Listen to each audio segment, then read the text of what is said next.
come nasce questo spettacolo? Nasce dal centenario di Roberto Murolo, quindi 1912-2012. Allora io ho detto devo fare qualcosa per il maestro. E quindi che cosa ho fatto? Ho chiamato subito il mio amico Paolo Logli, ho detto guarda, c'è da fare questo grande festeggiamento, tu mi devi aiutare.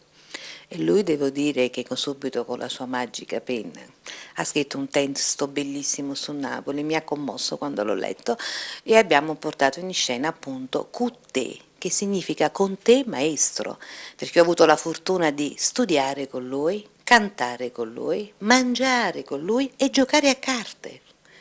E poi vi do una news perché pochi sanno questa cosa.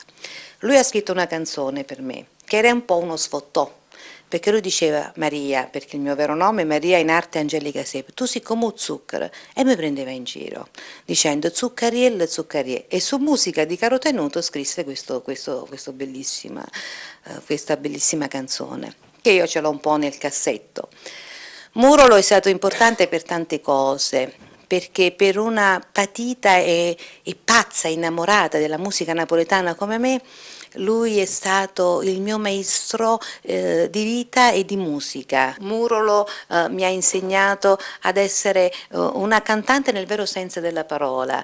Cantante non è solo urlare, non è solo cantare a squarciagola, non avere solo una grande tecnica, ma cantare significa avere anche una grande anima. E lui l'aveva e ce lo dimostrava ogni giorno. Nel momento in cui prendeva la chitarra e con quella sua voce suadente cantava tipo Tenimmoci così, anima e cuore, con questa voce così bella, pastosa, calda, senza strillare, con gli accordi essenziali della chitarra, era veramente una grande magia.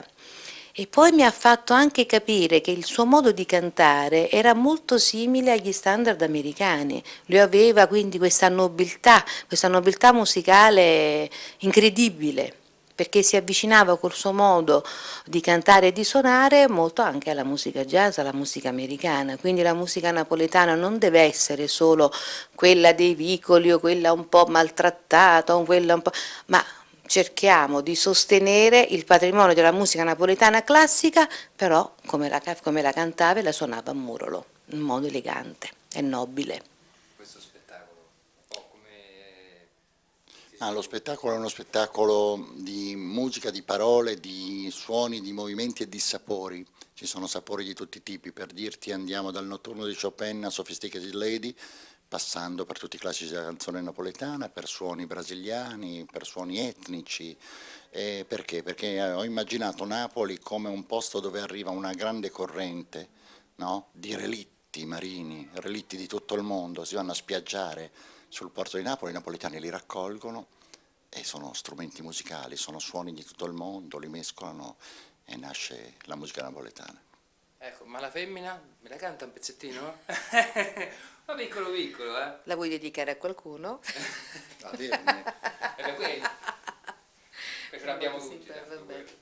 Si vista fatta nata, quella che fatta a me, stomma t'avesse accisa, e io può sapere perché in coppa sta terra, femmina come te, non c'hanno sta panom, onesta come me, femmina, tu sei una mala femmina, chi sto che fatta chiagnere, lacrime infamità e così via.